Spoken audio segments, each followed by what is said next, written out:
不开玩笑，美团闪购马上就到，感谢30分钟好货到手的美团闪购冠名播出。番茄是个宝，茄皇错不了，感谢约一颗阳光番茄在里面的茄皇联合赞助播出。让生活更开心，感谢国民白酒老村长特约赞助播出。96倍乳黄金续航母源自护理，感谢守护宝宝闪耀成长的 A2 紫药 HMO 婴幼儿奶粉赞助播出。找回状态，脉动回来，感谢随时随地帮你 call back 好状态的脉动行业赞助播出。聊天吃乐事，分享更快乐，本节目由片片薄脆乐事不停的乐事赞助播出。真好笑，真有机，本节目由3方认证真有机的海天有机赞助播出。欢迎大家来到脱口秀和他的朋友第2季第1赛段。第1赛段轻轻交手赛59组选手1v1的 PK 赛，我们来进入到下半场的正式比赛。真的是被他震撼到了，是绝对想不到的，太有意思了那块儿。突然觉得，他开挂了。在这个舞台上历年全部算下来，看过最酷的一个选手。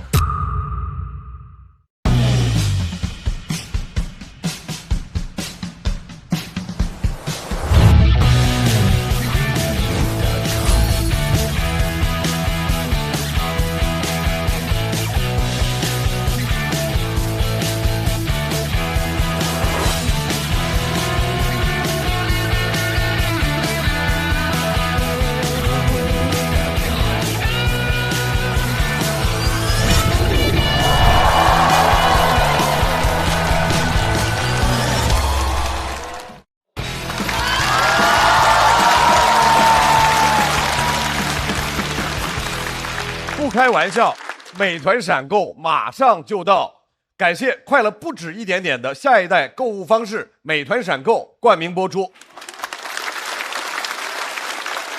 番茄是个宝，茄皇错不了，感谢约一颗阳光番茄在里面的茄皇联合赞助播出。让生活更开心，感谢国民白酒老村长特约赞助播出。各位好，欢迎大家来到脱口秀和他的朋友第2季第1赛段，欢迎各位的光临。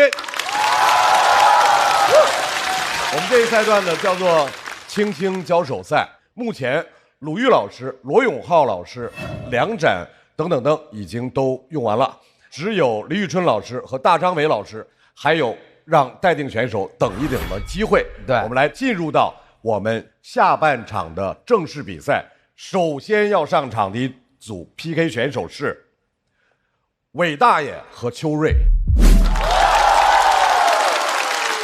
邱瑞，韦大爷。先上场的这位朋友呢，其实他自己都不用亲自说了他有自己的俱乐部哦，俱乐部里面人才辈出广受好评。那么，这位笑妈喜剧的主理人韦大爷，掌声有请。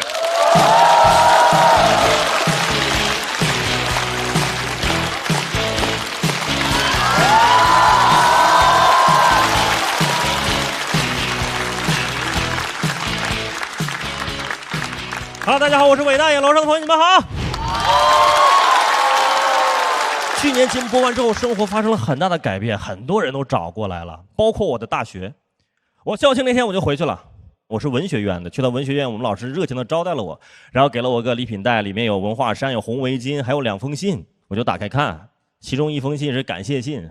亲爱的校友，欢迎你回到你的母校，你把你的青春留在了这里，你把你的年华留在了这里。看到这儿，我以为我死在了这里。打开看第2封信，捐款须知。我应该是死在了这里。真的，我当时整个人都有点麻了，因为我看过那种新闻，回到学校是捐几千万，学校用那个校友的名字来命名教学楼。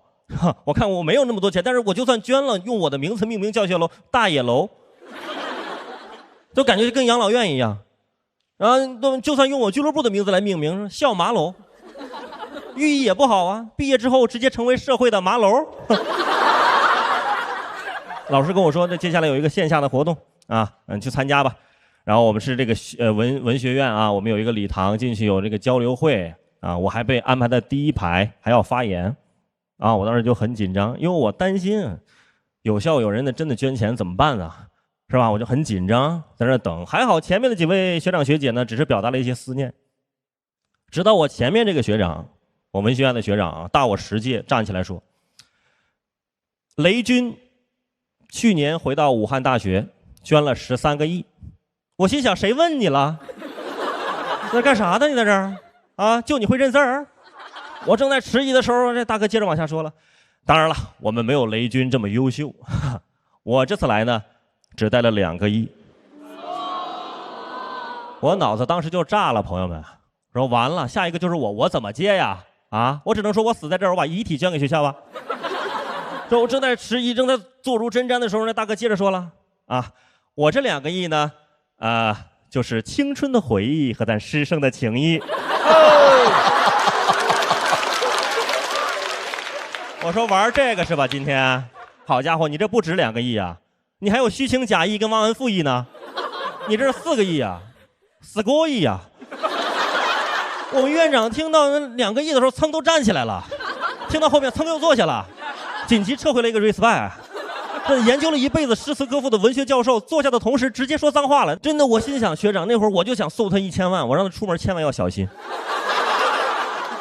好，谢谢大家，我伟大，谢谢各位，拜拜。虽然幽默欠佳，但意义很可，意义很可，还是有可取之处的，我觉得。给大家普及一个情况啊，就是从去年到现在，他的那个校妈俱乐部经营的非常好。那肯定啊，好到什么程度呢？现在是长沙的新地标，还有一个称呼，叫做开福区迪士尼，一票难求。怎么能经营的这么好呢？伟大改名叫伟大耶，太伟大了！首先，我觉得是因为长沙这个城市比较放松。然后我们长沙出来的演员其实也非常chill，大家看到的曼村兄弟、哈草，包括今年要看到的一些新人，大家会比较放松。就是长沙这个城市给我们带来的这种感受是这样的。大家感谢我们长沙的观众，因为我们长沙的观众非常的好。因为平常我们去其他城市演出，就很少有完场的演出，只有我们长沙可以演完场，观众的这个反应还是会非常好的。所以我觉得是感谢长沙和我们长沙的观众朋友吧，感谢他们。再次谢谢伟大今天给我们带来的精彩表演，谢谢大家，谢谢大家，谢谢。伟大在休息区稍微等候。好嘞。要和伟大进行 PK 的这位朋友，真的是脱口秀的老朋友，好久不见，非常想念。来了，掌声欢迎秋瑞。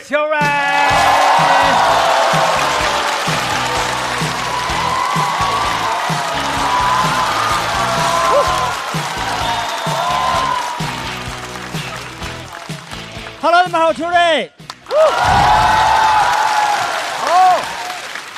好久没比了，有点紧张啊。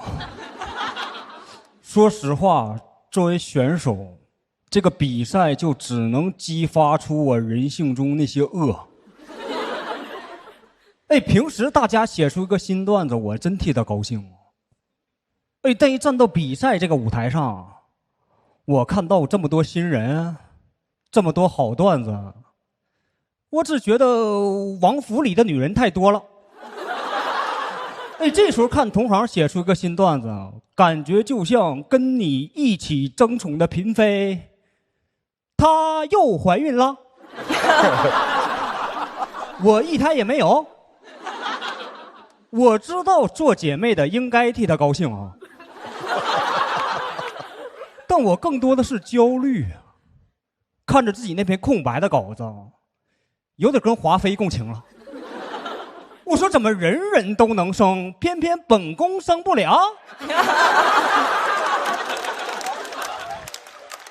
我不知道人家咋写出的新段子，就去学习嘛。我去看黑灯一整个专场，就是在说自己眼神不好这个事儿。说实话，有一瞬间，我想把他眼睛治好。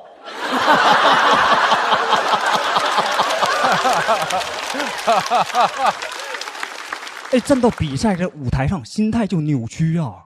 看着台下你们手握投票计的时候，我感觉自己好像站到了一个宫斗游戏的弹窗里，等着大家是救救我，还是打入冷宫。但这行不比又不行，我就去年没上，就被打入别人屁股里了。给没看过的解释一下啊，毛豆写了个减肥的段子，把我夹进去了。对不起，对不起。没事，这就是所有信息了，后边都能听懂了哈。其实我看完那个段子没觉得有多冒犯啊，喜剧嘛。但网上有人替我感到冒犯，给我发私信说：“秋瑞，你赶紧举报毛豆，低俗色情。”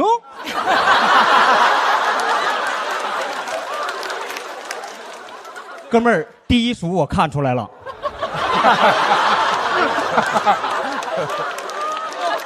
我也真不是替毛豆说话哈，就他这个梗要是不写我的话呀，没有别的办法啊。你们肯定知道，这种提人名的段子，一定是写越红的人效果越好嘛。哎，偏偏就是真正的大明星，你也不敢夹呀。不信就把他这个段子里的我随便换成一家哥哥，结果都特别恐怖。段子7点播的，7点01，行业又没了。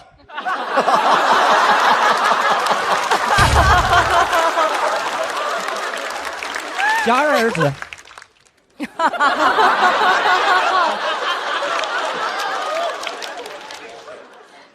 就现在这个网络环境你想写个笑话太难了。我们读稿会聊毛豆这个本子第一个讨论的都不是怎么改能更好笑，是到底夹谁能不上热搜啊？平时读稿会只有编剧参加那次法务都来了，说可不能碰流量有收律师函的风险。我们就让 AI 当原告模拟了一下后果到底有多严重。AI 是真敢判呐。他上来要告毛豆软禁，公关部门的来了，说写自己人的话也别写异性了，小佳也不行。本来小佳和小佳是多好的谐音梗啊。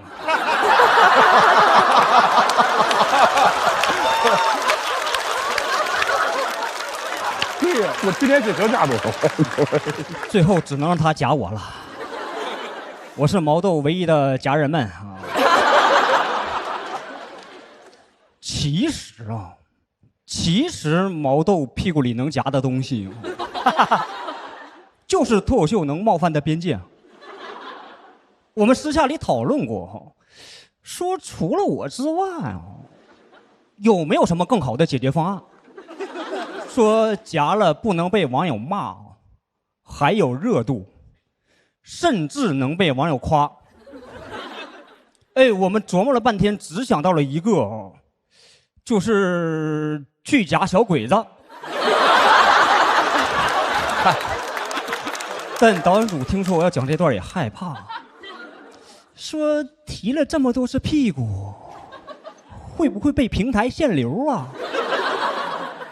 要不要改成腰腿连接处啊？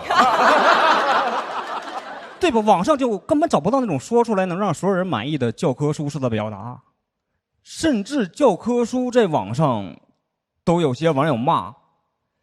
我之前就看到《朝花夕拾》被骂了，说写了书桌上刻早字是在破坏公物。我感觉鲁迅要是知道他因为这个原因被骂，都想在那个早字上面加上草字头啊。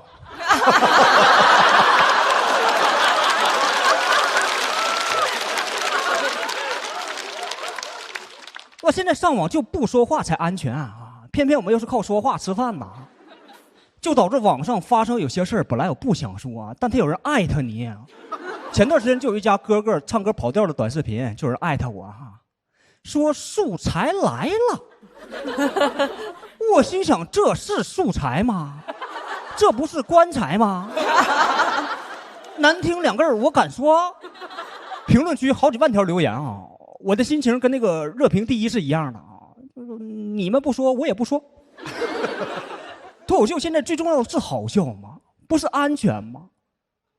外边太危险了，我回毛豆腰腿连接处了，拜拜。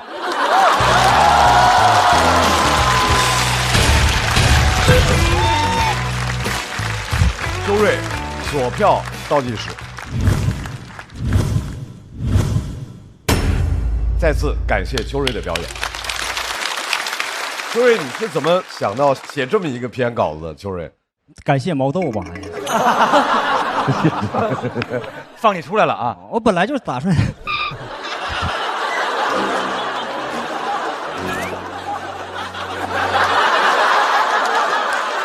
I'm sorry, I'm sorry, 秋瑞 I'm sorry, sorry。写了一段甲骨文啊。甲骨文对。所以你是有感而发。我觉得现在所有人都有这个感受吧，可能创作者更多一些啊，就是说什么都挨骂，普通人不敢拿大号说话，动不动就开盒，然后就这些东西，就是本来要是没有毛豆这个素材，可能这个越写就会越沉重。还是感谢毛豆能让就是把这个东西能开开心心的说出来啊。我一直特喜欢秋瑞，是他总能找到一个点特别愤怒的，然后一直愤怒一个10分钟的一个演出。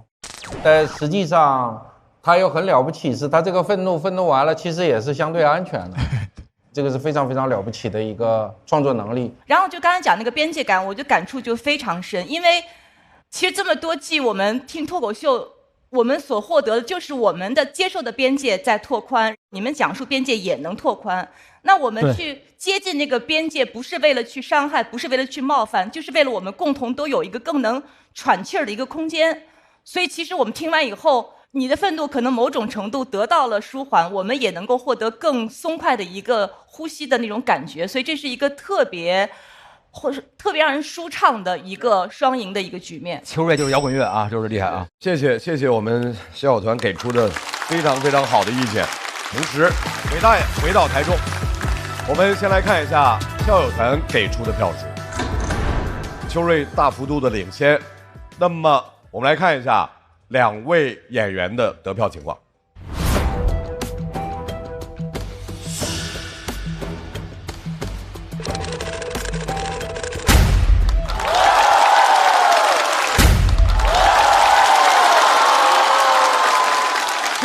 260票，很高的票数，恭喜秋瑞晋级区，韦大爷待定区了。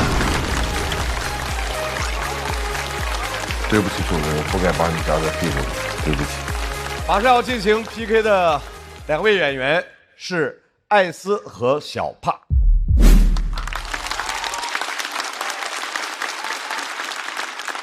艾斯第一次来到这个舞台啊，他说他这个人特别怕尴尬。所以我们就以最快的速度、热烈的掌声减少人家的尴尬，请艾斯上场来喽！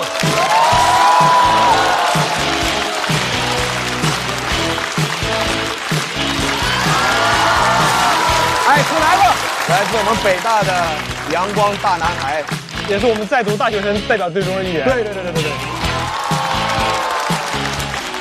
大家好，我是艾斯。谢谢大家。我是一个学生，然后平常生活里确实比较害怕尴尬，有很多尴尬的事情，过了很久也会记忆犹新。我人生里最尴尬的就是我的初中，入学的时候告诉我们说，我们学校为了鼓励学生变得外向，为了鼓励学生展示自己，我们有一个制度叫我展示。什么意思呢？就是在我们学校，所有的学生，你上课回答问题的时候是不需要举手的，就你直接站起来，然后说我展示。不止这一条，如果你在别人展示的过程中觉得有问题你就站起来说我质疑。你觉得他质疑的还不够，你就站起来说我补充。我开学那天听完这个制度，我脑子里就3个字，我说我转学。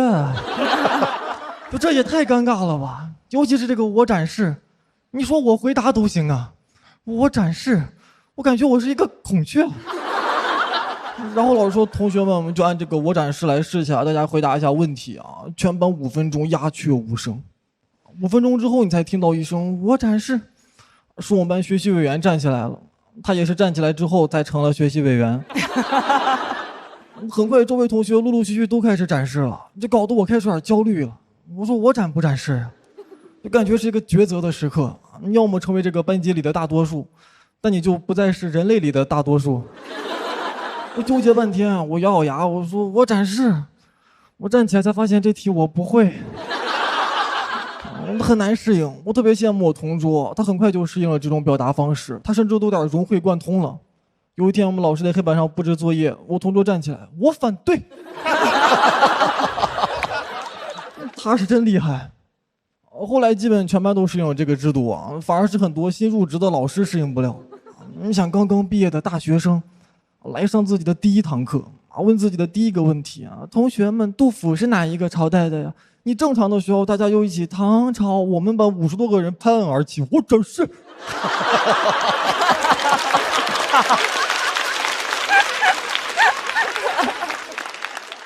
给老师吓得书都掉地上了。咱班这是兵变了吗？老教师就不一样，会提前给我们打招呼啊。下节课有领导来听课，你们得好好展示啊。意思是下节课他不管问啥，你全班都得站起来说我展示。啊，就这节课上完，你领导基本就聋了。我们也很辛苦啊，一节课45分钟，蹲起了50多次。而且每次全班站起来，只有一个人可以回答问题。我这张一节课展示半天，一个问题没回答上，我白展示一堂课，白展堂我是。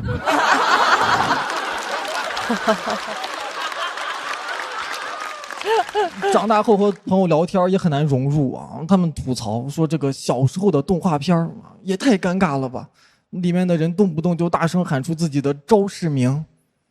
我就说还好吧，有那么尴尬吗？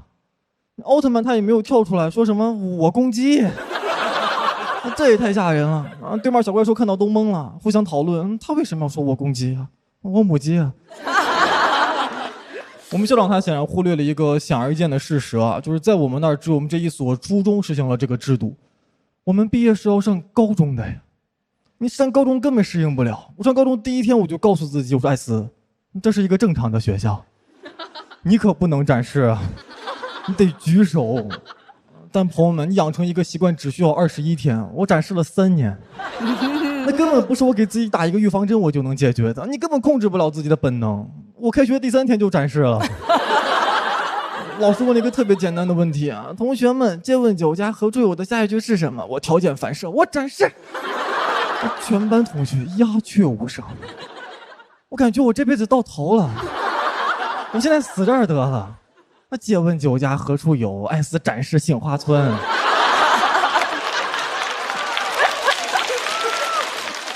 你就感觉那个时间暂停了5秒，5秒后全班哄堂大笑，啊，那是我人生第一次炸场。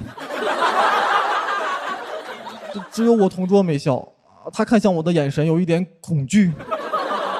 我瞎跟他解释，我说我也不是突然变成这样的，我过去3年每天都这样。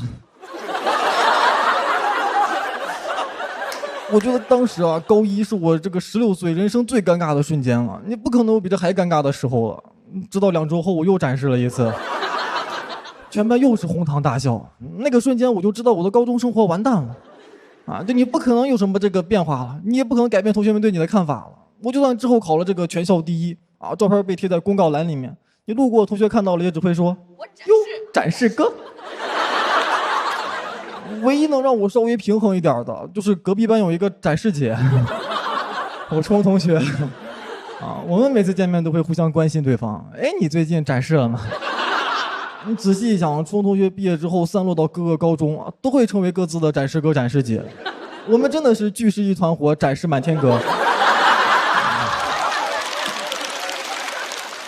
这个段子比较洗脑嘛，之前在线下演，有一次在一个地铁站被一个观众朋友认出来了，他说：“艾斯，我特别喜欢你，我展示这个段子，我可以跟你合个影吗？”我还挺高兴的，我说好啊，我就感觉他终于是一个快乐而不是尴尬的事情了。然后观众朋友说：“艾斯，我们能不能拍一张 live 图？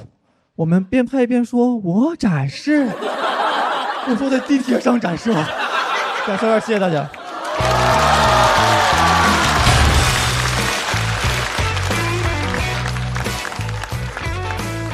马上，艾斯的锁票倒计时开始。好的，再次感谢艾斯的表演。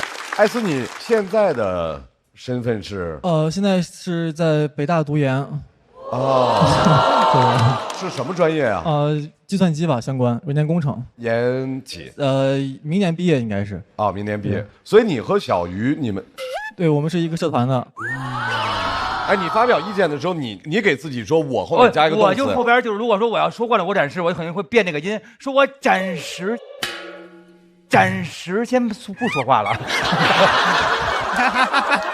我本来应该梗是这个，就把那个改一下，这个音调就应该也行哈，自救一下啊。你是到了最后结束的时候拍的灯？对啊，因为我觉得他特别的可爱，不知道为什么，就他说话那个语调，我特爱听，感觉特像同学跟你聊天那种，对，非常喜欢。而且这种站起来就是回答问题这种经历都有过。罗老师，您要展示些什么？我质疑。我接受。就是你上的是什么学校？那个初中？正常那所初中，而且其实不止我们学校，各地很多学校都在实行这个制度。我很理解这个东西，虽然你是个儿童，你是个少年，但你也有你的尊严啊。所以学校有时候有一些稀奇古怪的规定，有的时候它其实本质是一个挺恶劣的一个服从性测试。是。所以我刚才听的时候还挺难过，但是我很替你高兴，就是说你心理上克服了这个。我成年以后，我其实不愿意谈这个的，你有勇气把它写成作品，真的非常非常好。我补充啊，我拍了，因为我觉得这个很有，就是听的过程很有趣。当然我认同罗老师刚才讲的，而且特别上头。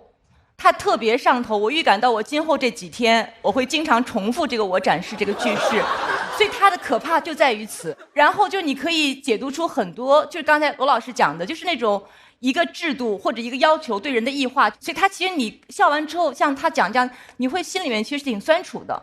所以我其实很高兴看到他在这里这样的方式来对抗自己童年曾经有过一些不太愉快的记忆，所以我会拍灯，因为我听的过程，我觉得就是很上头。展示完毕。谢老师。艾斯在休息区稍作等候。哎，艾斯，你这是用的啥呀？川哥，这是美团闪购，我们年轻人的购物方式。我作为资深年轻人，我咋不知道？那可能是你年轻的不是时候。来，给我看看，我展示。打开美团，点闪购，30分钟好货到手。那我提问，美团闪购只是快吗？当然不止，我再展示。美团闪购品类丰富，好货多多，我展示。哎，哥你干嘛？我学习，我服气，我拿走。我不学。下面要出场的这位朋友是一位来自新疆的新朋友啊，他的名字叫小帕，但是他的自我介绍专门写的是我不怕，让我们欢迎不怕的小帕。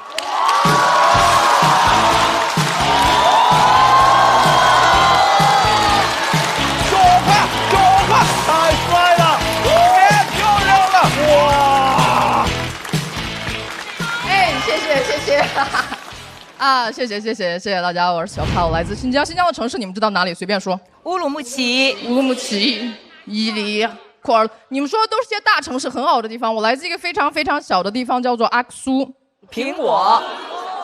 对，出来这么多年，从来没有在外面见过阿克苏人，仿佛阿克苏没有人，全是苹果。我是一个维吾尔族，我们家人非常传统。我奶奶从小就跟我说，你长大了只能跟我们这儿的人结婚，不然的话，你就会把我们往上70代祖宗和往下70代儿孙全都拉进地狱，太吓人了，朋友们！往上70代，往下70代，没我。不同地方的人不能在一起，这个观点在我看来非常的狭，因为在我看来，可能全世界也就只有2种情况是不太方便在一起的吧。第一种情况，关系太近，近亲结婚肯定不行，对吧？第二种情况，关系太远，生殖隔离。对，我每次讲这个段子都会有部分观众处在一种什么隔离？他刚说什么牌子的隔离？虽然我对婚姻的态度非常的包容，但我长这么大都没结过婚，因为我们家的婚都被我爸结完了。啊，对，我跟他认识这么多年，他大概有6、7段婚姻，这是我知道的。我不知道的，我不知道。放假回家，家里有一个陌生的女人，我知道她是谁，我想表现的友好一点，但是太紧张了，人一紧张说话就会很尴尬。我一张嘴，你是新来的妈妈吧？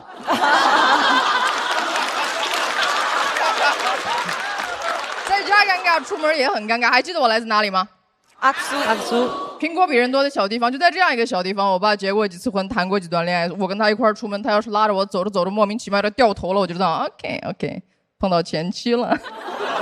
而走着走着莫名其妙的跟我说滚远点，我就知道 OK， 碰到未来可期了。随着年龄的增长，我开始越来越好奇，为什么有人会愿意嫁给我爸？我太好奇了，我甚至问出来了，我说六妈。你为什么会跟我爸结婚？因为我爸脾气臭，爱喝酒，不干家务，家暴，赌博。他把我打断了，说孩子，我知道你爸有很多问题，但未来他肯定会更成熟的吧。那年我爸52岁，52岁还没有熟，我怀疑我爸是一颗猕猴桃，因为那个东西我什么时候买它都是生的，买完放在家里，它的状态就是生的，再一看烂了。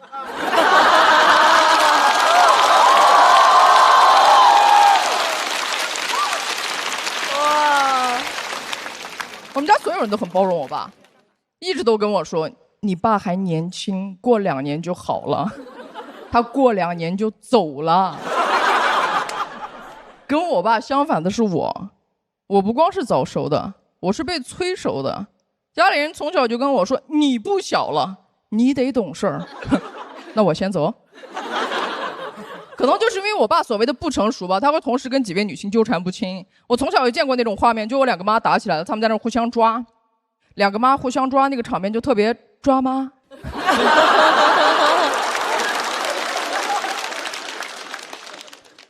我现在是开玩笑跟你们把这个事儿说出来的，但你们知道这件事情给我留下的阴影有多大吗？我今年33岁了，依旧见不得那种楼下2个老太太抢矿泉水瓶子的场景。我会应激，朋友们，我只要一看到就是完了，哦，又是2个女人抢1个垃圾。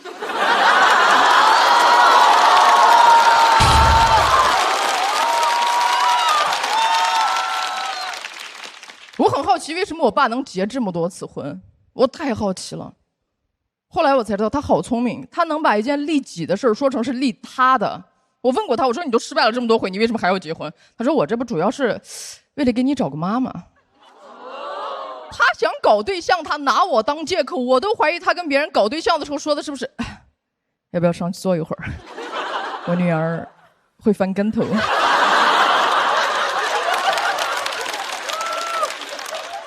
如果他结婚真的只是为了给我找一个妈的话，不应该稍微参考一下我的想法吗？不，我跟这位母亲婚前都没见过，凭什么？她自由恋爱，我包办母女。再说了，为啥一定要给我找个妈？我很早就独立了呀。我爸他那个话术又来了，他说：“哎呀，我这不是为了给你生个弟弟吗？对吧？等你以后嫁人了，你老公打你的时候。”你弟弟可以保护你，那一刻我就明白了一个道理，朋友们，这个世界上不一定会有男人爱我，但是一定会有男人打我。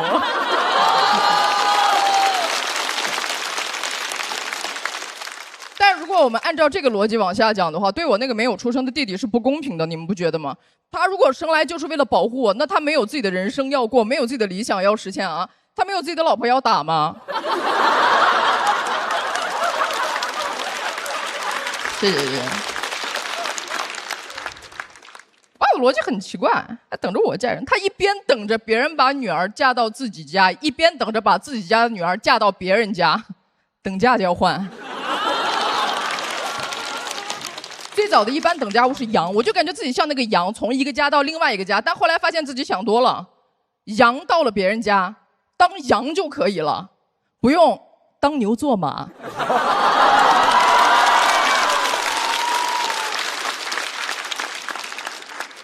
我爸一直没有儿子，他求而不得，急得和不同的女人生下了不同的女儿。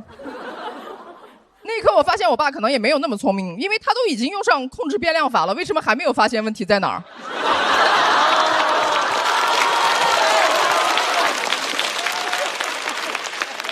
我小学2年级就知道0乘以任何数，它都等于0。我爸虽然没有儿子，但是他对男孩的那种包容和偏爱已经到了一种魔怔的地步。他会因为对方是个男孩就包容他的一切过错，犯了什么错都包容，就硬包容。长大以后我才发现，整个社会都是我爹。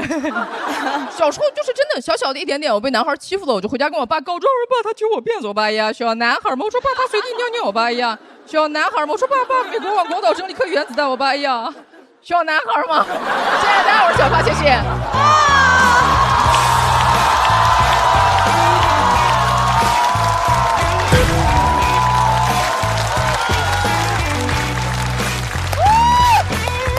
完美高票。小帕的锁票倒计时，再次掌声送给小帕。小帕为什么在这个舞台第一次和大家见面的时候选择这个题目？因为我不知道我能在这个舞台上待多久，所以我想就是第一篇就把自己最想讲的东西讲出来。太牛了啊！小帕是我在这个舞台上历年全部算下来看过最酷的一个选手。谢谢谢谢。对，还有我们在这个舞台上，不管男生女生，就是原生家庭有那种稀奇古怪问题的，我们见过无数次，但是从来没有一个人能够做到像你这么完全举重若轻的把它讲了，以至于我们有一个疑惑，就是说第一，如果这件事在你成长过程中没有造成真正对你的伤害和困扰，以至于你能这么坦然的处理，那你是非常非常了不起的。如果这件事给你造成了困扰，你仍然能这么云淡风轻的把它当笑话讲出来，那是更了不起的。所以不管怎么样，这个结论只能指向了不起和更了不起，非常好。谢谢谢谢谢谢谢谢。我真的是被他震撼到了。我到后来就是内心一边其实觉得很过瘾、很好笑，但同时内心其实我也有很多的愤怒。我的愤怒不是因为我经历过这些，就是他让我能够进入到他的那个状态里面，我在愤怒他跟我讲述的那个状态。我本身是一个其实挺 peace love 那种特别淡定的那种人，所以我很少能感受到这种状态。我特别谢谢小帕让我第一次能够感受到这样的感觉。谢谢谢谢鲁豫老师，谢谢。你是什么时候发现脱口秀这个东西能够帮你说出这些东西？还是我会收到一些私信，或者有一些人过来跟我说，小帕，其实我也有同感，或者说我也经历过类似的情况，就是你让我知道，就是哪怕经历了这些，我们依旧可以就是有力量的活下去。谢谢谢谢。我有点，你是说被震撼到了，或者我被惊到了？我甚至觉得，今年的这个脱口秀的舞台上，究竟的这样的一个边界拓宽在了哪里？我们能说的话题，能表达的态度在哪里？我觉得好像更宽了。对，我觉得它是一种未知的。是的，是的，谢谢谢谢春春。让我们请艾斯回到台中。既然是 PK 嘛，总要看一下分数。先来看一下笑团，小帕40，艾斯20。在全场观众投票结束之后，我们看一下他们的得票数是。演出过程中有10几秒，我大概是空白的状态，脑子我在哪，我在干啥呢？感觉比我想象中好，因为我想象中可能是我忘词儿了，或者节奏彻底乱掉，但这些情况都没有出现，所以今天还行。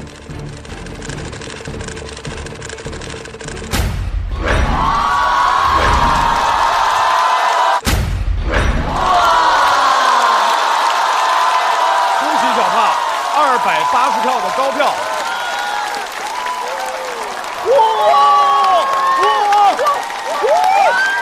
漂亮！恭喜小帕进入到晋级区。厉害！艾斯暂时进入待定区。在小帕演完了之后，我能感受到一个家庭如此破碎的人带给他一个如此坚强的内心，在台上如此有力量，因为他的眼神是有一种狠劲儿，那种狠劲儿是我对我这段原生家庭对我父亲带给我这样的伤痛，我一定要把它讲出来。因为愤怒憋了一口气出不来，我感觉只有我讲完了，我心里那个恨才能发散出来吧。他带给我的很多伤害，一直到现在都如影随形，我没有办法去彻底的治愈一些问题，而且随着年龄的增长，我发现我越想逃离它，但我身上就出现了越来越多像它的地方，然后转而就开始恨自己。其实小帕并没有跟过去完成所谓的和解，他其实还在挣扎的过程当中，他可能每一天有些时候在人间，有些时候又在一个痛苦的境地当中，所以这还是在一个天人交战的日复一日的过程当中吧，所以这是我会很心疼他们的一点。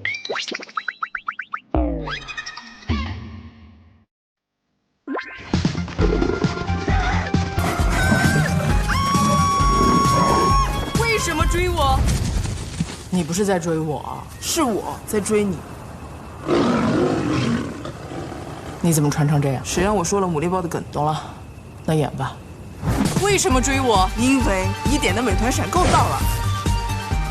不管在哪儿，美团闪购追着也要30分钟送达。美团闪购30分钟，好货到手。天哪，我们为什么要接这样的商务啊？你接我能理解，但我是为什么呀？马上要上场的两位，又都是第一次来到这个舞台，都是新人啊。那么接下来要1v1 PK 的是韩大狗和二哥。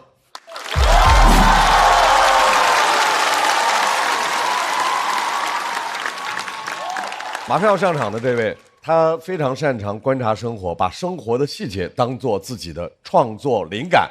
掌声欢迎来自苏州莱塞俱乐部的韩大狗。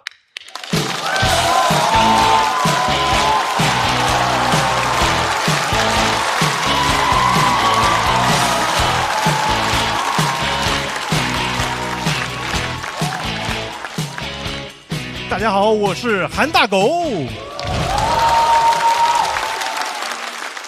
第一次录节目，很紧张，也很激动。昨天来彩排，看着舞台，这布景，感觉节目把我们都当成脱口秀明星了。昨天一到节目组订那个廉价酒店，还只是朋友。廉价酒店我熟，大家可能也住过出差旅游。我们平时每周巡演住的都是那些便宜的快捷连锁酒店，太难住了。里边的一次性用品也很劣质。我不知道大家有没有发现，越廉价酒店那个拖鞋材质就越薄，对，比兰州拉面那个牛肉还薄，像餐巾纸做的一样，感觉能遇水即化了。而且这个拖鞋每天被绑着，处于一个折叠的状态，它已经变成2D 的了。它是个平面，你的脚塞不进去的。我在那试图穿着拖鞋，像在捻烟头一样。感觉这拖鞋多穿几次，我脚趾能点超了。而且我希望这些酒店能不能达成一个共识，就你们把一次性拖鞋放在一个固定的位置，有必要藏那么深吗？又不是找新娘的鞋子。我一进门就要找那个拖鞋，像在密室逃脱一样，找半天找不到，只能打电话给前台说 NPC 能给我点线索吗？他让我看看衣柜里第2个抽屉，放那个保险柜边上，怎么不直接放保险柜里边呢？这么破这么难穿拖鞋没有人要带走的，除了2年前的姜子浩。拖鞋不好好准备，给我房间里放了一堆用不太到东西。有些酒店号称为了环保，已经不主动提供一次性牙膏、牙刷，但会放着针线包和浴帽。针线包对我来说可太实用了，我终于可以 DIY 双好穿的拖鞋喽。还有那个浴帽对我来说它就是个鞋套。我特意问过身边女生朋友，她们说她们洗澡不想洗头的时候也不会戴着浴帽，太难用了，宁可把那个花洒高度降低。我就很好奇这个浴帽的受众到底是谁。有次洗澡的时候我正好不想洗头，我就戴着浴帽。这个澡洗完我觉得头也要洗起来，全是汗，它把我体内所有水分都蒸馏出来，搞得我一头雾水的。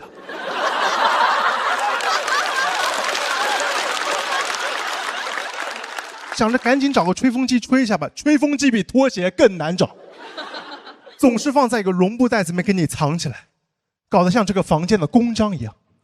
我每次找这个吹风机我就懊悔，我说我刚才找拖鞋的时候好像看到过呀。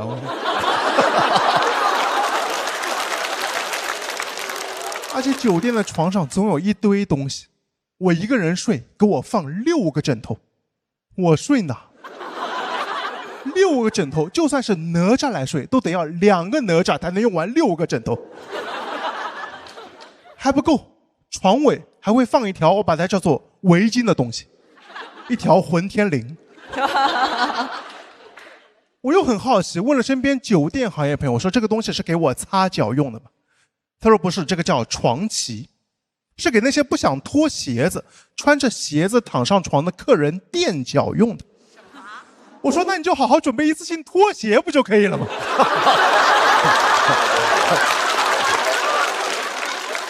我最无法理解是有些酒店会把被子塞到床垫下面，很难拉出来。他们说这个叫西式叠被法，我说不用，给我来个中式的就可以了，把被子叠成豆腐块放在床上，对，塞进去又很难扯出来。我一边扯那被子一边说这设计也太扯了，那么怕我睡进去吗？我都急了，我说我真的需要被子吗？我盖那6个枕头得了，觉得冷还有一条围巾吗？不是，最后还睡进去了，睡在被窝里动也没法动，感觉自己睡在一个大型的一次性拖鞋里边了。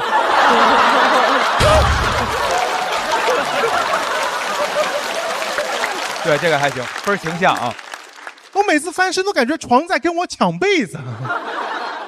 我说别折腾了，赶紧关灯睡觉吧。一关灯，发现酒店里总有一扇灯，你不知道开关在哪。我关的明明是总控，我对总控的理解是你把灯关掉，你把电断掉，你把氧气抽走都没有关系。我睡觉用不到这些的。走廊上还有一盏灯在很挑衅的亮着，怎么怕针孔摄像头拍不清我啊？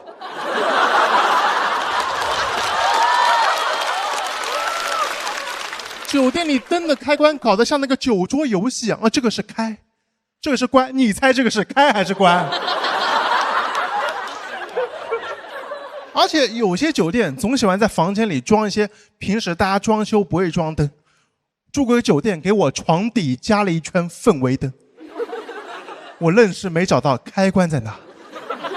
那一晚上我躺在那个洁白的床上，边上一圈金光闪闪，床边还有双纸拖鞋。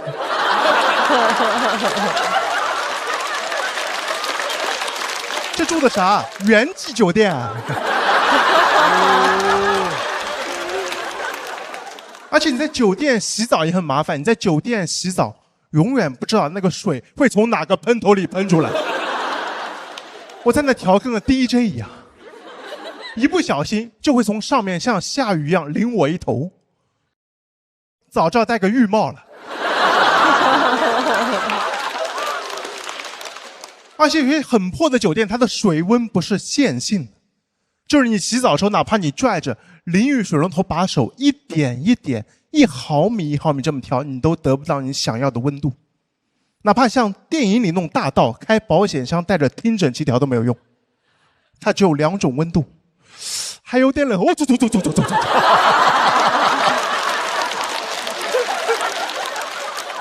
破酒店搞得我澡也洗不好，觉也睡不好，晚上踢被子脚还崴了。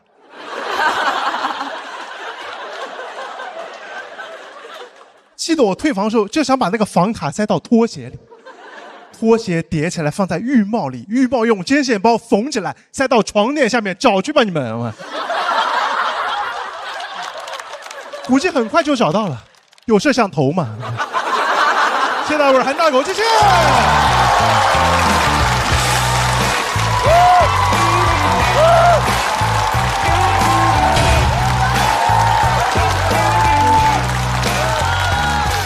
罗老师大局观，来各位来了啊！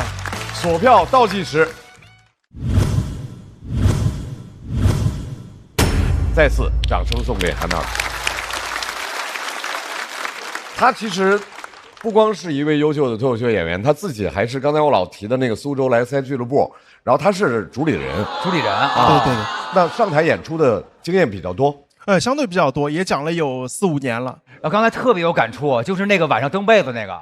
就是晚上那被子，就真的是卡的巨死。我之前每回倍儿困的时候，都得把那个蹬出来之后，开始蹬，晚上自个儿玩印度泡饼在那儿。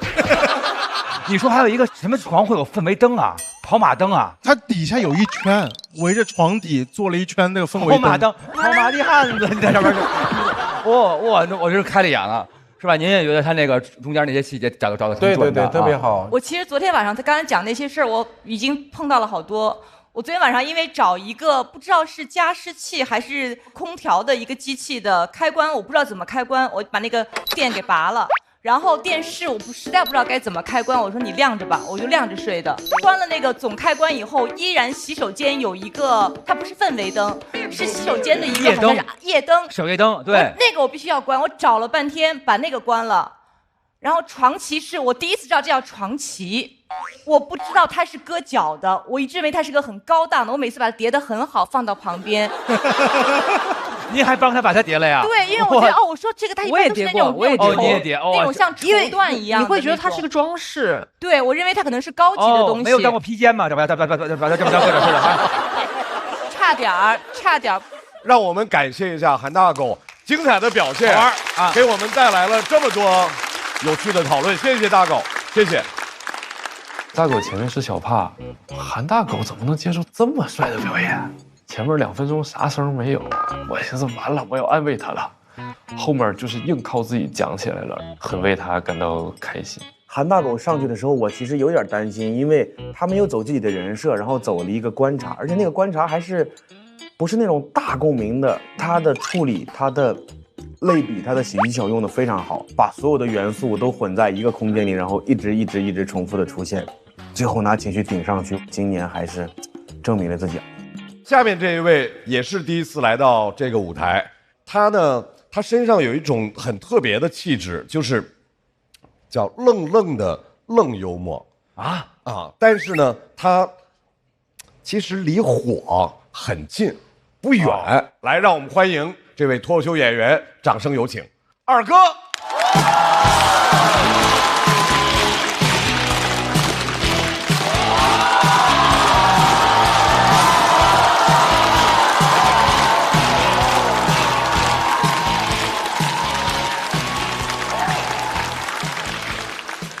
Hello， 大家好，我是二哥。先不用鼓掌，我的本职工作是一名消防员，现在可以了。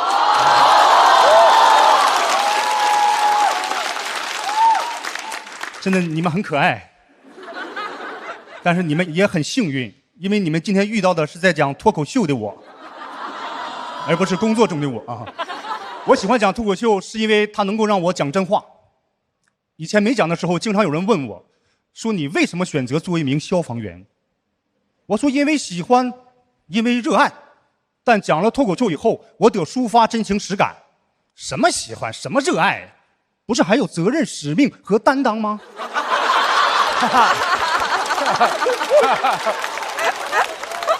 到做消防员以后，身边朋友说你现在变得是一身正气啊。不瞒大家说，小的时候我在我们村你要一提我，那也是人人喊打。我想想我以前做那些事儿哈，造孽啊！我小的时候啊比较调皮，喜欢玩火，当时灭火的方式也比较简单，我用水。我记得一天1盆水过后，火一点没灭，棉裤烧着了。当时我就总结经验，我说以后啊不能在下风灭火，太费棉裤。你知道在我们农村春耕的时候需要用火燎荒，我家地少荒少，燎的不尽兴啊。我把整个村荒全燎，大火烧2天，罚我爸6000。我爸跟我说他想要2胎，我说爸要2胎不还得罚你吗？我爸说可以先把你掐死啊。我当时不仅喜欢玩火，我还喜欢放炮，炮干放不尽兴啊。我往我家鸡窝里面扔，往狗窝里面扔，往我家菜窖里面扔，鸡飞狗跳，太刺激了。因为我妈从菜窖里爬出来了，当时我妈就炸了，喊我爸，我同意要2胎，把2小子掐死，快！就我当时离开我们村来做消防员，那是带着我们村整个村民的希望。他们甚至都不知道消防员是干啥的，就是希望我离开。我走那天，村长都上我家送我，深情地抱着我，说太好了，赶快建设城市去吧，村里能败回来就败回来了。但我来到消防队，我发现啊，我很适合成为一名消防员，因为我第一次救火就受到我们队长表扬。我们队长说：“老二，你可以啊，我还没等教你，你就知道在火场里判断风向。”我说：“棉裤给过我教训啊。”他说：“你怎么在这次战斗中表现得这么从容，这么淡定呢？”我说：“我来之前我见过大场面呐。”这当时年轻被表扬以后啊，人就有点飘了。老战友看不下去了，拿话说我，说老二你现在哪到哪？我敢徒手抓这么长的蛇，你敢吗？我在火场里燃烧着的煤气罐，我拎出个仨，你敢吗？我当时年轻气盛啊，我说我用炮帮过我妈，你敢吗？那个我做了14年消防员，不是跟大家吹，以前二哥在无数次的灭火救援当中，我都是第一个下车，并且冲在前面的。因为作为一名消防员，我没有办法，我当时出警的时候上车最慢。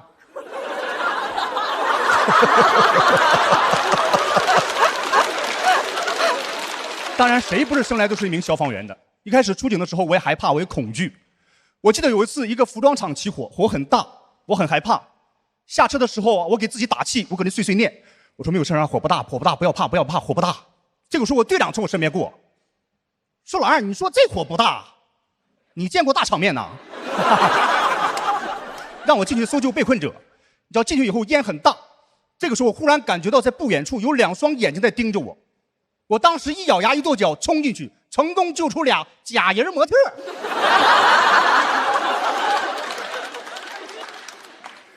就有的时候想看清一个人真的很难。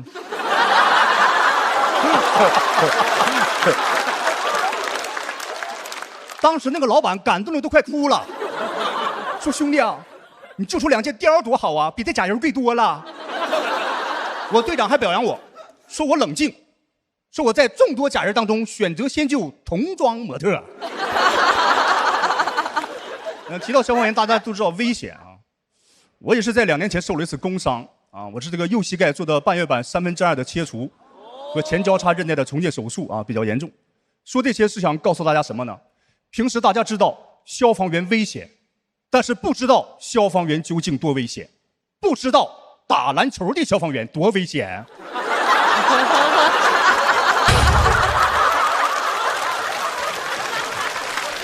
神经病啊！我当时就站在场边，看他们消防员打篮球，就能给我创这样。创我的是我战友，是我最爱的人，伤我最深。我见过这么多次意外啊，就这次意外最让我意外。我当时躺在地上，我战友们全围了过来关心我，有的说冷敷，有的说热敷。我躺7、8分钟，没人领我看大夫。好不容易有个战友掏出手机，说老二你不要着急，哥们儿找个明白人给你看一看。后来问我生辰8字是多少。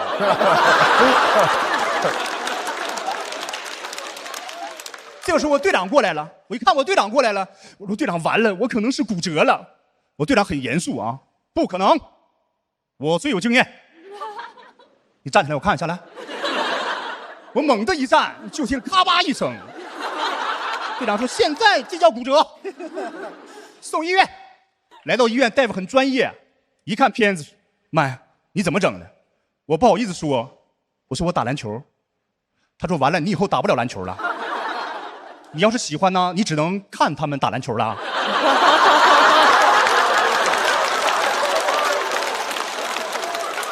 我没听大夫的，我不敢再看了。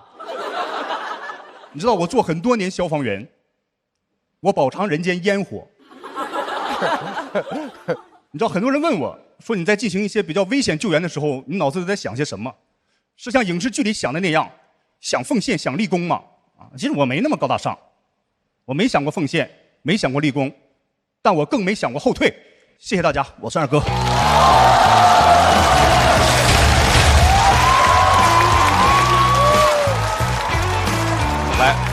哥锁票倒计时。再次掌声送给二哥。二哥之前那个在线下的演出经验丰富吗？我接触脱口秀能有小3年半时间，演出机会不是特别多，因为我那个俱乐部现在也不怎么景气。哎，是不是跟毛豆一个啊？对啊，毛豆走了以后就更不好了。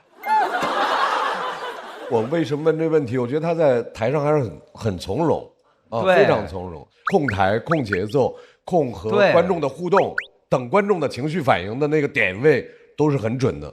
我喜欢，就是他的表演是那种元气充沛、浑然天成，就一气呵成的那种。可以。然后这种东西如果没有人生的那个经验那些绑在一起，是根本不可能创作出来，所以特别喜欢。我是因为我们家有很多警察，但是从来没有一个消防员，所以他当时在讲他的那个他的一些窘迫的事情，然后他的害怕，他的脆弱，然后他的调皮捣蛋。就是这个形象，就是在我面前就是特别的鲜活，鲜活了。对对对，所以对我来讲是特别打动我的。好的，对这个调皮捣蛋，我觉得二哥就特别好的展示了，就告诉我们，如果你是第一次登上一个这样为电视制作的一个节目的舞台，这是最好的呈现自己方式。就里面你瞬间能够知道这个人他的性格、他的人物，就这个人一下就火起来了。跟毛豆，你们本身那个。一块儿俱乐部的时候，就是你们俩会交流梗的那种方式吗？因为他们出梗有一点点像，是不是？对，会交流。毛豆是我这个讲脱口秀领路人。领路人这个词儿挺少见的。啊，对，我是看了他以后，我感觉他就给的比较直接，我也比较喜欢这样。你知道他是海军，我是消防，你们那儿都凑齐了。对，他乘风破浪，我勇闯火场。看一下两个人的票数情况。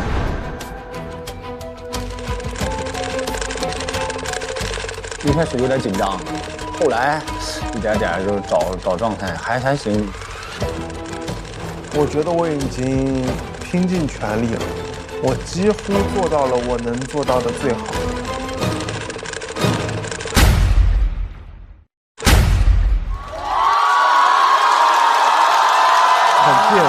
很近，非常近。韩大狗228，二哥212，恭喜大狗进入到晋级区，二哥要在待定区稍微等候。下面1为1的这2位都是大家的熟面孔，马上要进行 PK 的是穆京云和张俊。